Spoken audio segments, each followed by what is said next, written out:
কি আলু চিকেন কোরমার আলু প্রথম জানলাম, প্রথম খেলাম, খাবো। বিরিয়ানি টেস্ট হবে।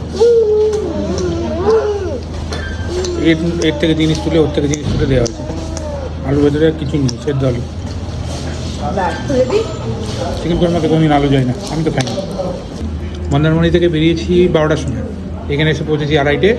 কোলাঘাটে আমাদের খাওয়া হচ্ছে ঘোষ, পরের নামটা বলে দিচ্ছি, এটা হচ্ছে paneer do pyaza. Ghosh hotel and restaurant. আচ্ছা,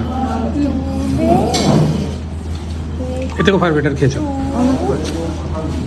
গ্রেভিটা খেতে পারিনি কারণ মিষ্টি খেতে পারি না আমি। গ্রেভি সবজিতে কোনোদিন মিষ্টি যাবে না পনির আমার। দোয়া পেঁয়াজা কোনো মিষ্টি মিষ্টি হয় না, না কোনোদিনই আমি খাই এত মিষ্টি তো হয় না। এটা কাজগুলো রেজালা ছিল, আমি কাজগুলো বাদ দিয়ে দিয়ে খেয়েছি। এটা রেজালা বা বাটার মশলার মশলা, তাই তো? চিকেন রেজালাতেও এই মশলা দিতে পারে বা বাটার মশলাতে, চিকেন বাটার মশলা। ভেজ থালি একটা, আজ দুপুরের খাবার কোলাঘাটের একটা রেস্টুরেন্টে। আর এখানে রয়েছে ভেজ থালিতে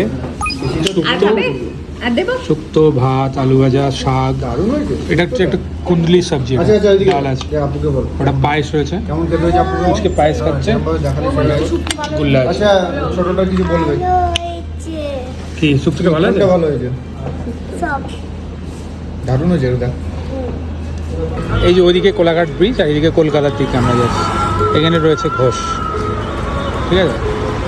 অনেক এনাদের গাড়ি পার্কিংয়েরও রয়েছে, এখানে বাথরুম করারও জায়গা রয়েছে, ওই জন্যই বেশ স্পেশালি দাঁড়ানো ভালো।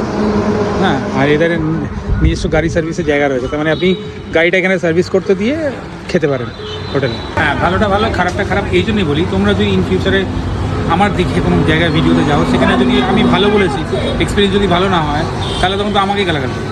এই জন্যে আমি খুঁত করি খাবারের ব্যাপারে। অনেকে লিখেছে যে আমি খুব বিচার করি খাবারে, তো সেই জন্যই তো করি, যাতে আমার দেখে তোমরা সেই জায়গাটা বোকা না, আর কিছুই।